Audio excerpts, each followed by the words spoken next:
வணக்கம். நான் உங்கள் தேவராஜா பேசுகிறேன். இந்த வீடியோவில் நம்ம என்ன பார்க்க போகிறோம் அப்படின்னா, குழம்பு மிளகாய்த்தூள் நம்ம லூஸில் விற்கிறதுக்கு என்ன செய்யலாம் அப்படின்றதான் பார்க்க போகிறோம். குழம்பு மிளகாய்த்தூள் வந்து நிறைய கம்பெனி பிராண்டுக்கெலாம் வருது.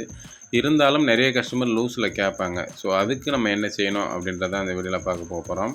ஸோ குழம்பு மிளகாய்த்தூள் வந்து நம்ம லூஸில் அரைச்சி விற்கிறதுனால நமக்கு நல்ல பொருளாகவும் கொடுக்கலாம். அதே சமயம் அதிக லாபமும் கிடைக்கும். இதுக்கு வந்து ஒரு 1 கிலோ மிளகாய்க்கு நம்ம என்னெல்லாம் பொருட்கள் போடலாம் அப்படின்றத ஃபஸ்ட் பார்க்கலாம்.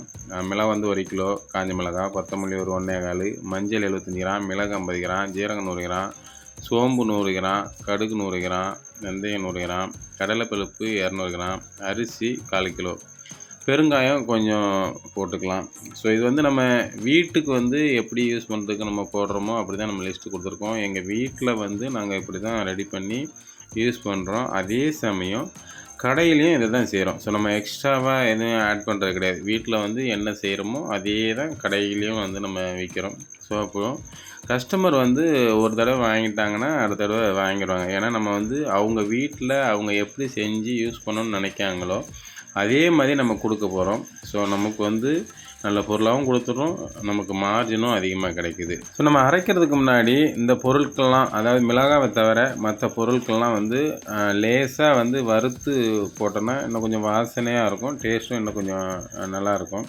ஸோ நேரம் இல்லாதவங்க அதை வறுக்கணுன்னு அவசியம் இல்லை. ஸோ வறுக்காமல் காய வச்சு மட்டும் நீங்கள் திரித்து அரைக்கும்போது இந்த பொருள் வந்து நல்ல பொருளாகவும் கொடுத்து லாபம் அதிகமாகவும் கிடைக்கக்கூடிய ஒரு பொருள்.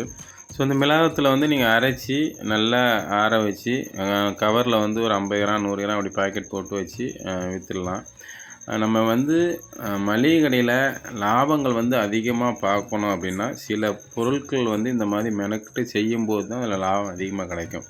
ஸோ அந்த மாதிரியான ஒரு பொருளாக இது மளிகை கடையில் அதிகமாக லாபம் தரக்கூடிய ஒரு பொருள் தான் இது. இந்த வீடியோ பிடிச்சிருந்தா லைக் பண்ணுங்கள், கமெண்ட் பண்ணுங்கள், ஷேர் பண்ணுங்கள். சப்ஸ்கிரைப் பண்ணாமல் இருந்தீங்கன்னா கண்டிப்பாக சப்ஸ்கிரைப் பண்ணிடுங்க. வேறு ஏதாவது டவுட் இருந்துச்சுன்னா கமெண்ட் பண்ணுங்கள். என்னால் முடிஞ்ச அளவுக்கு நான் உங்களுக்கு பதில் சொல்கிறேன். நன்றி, வணக்கம்.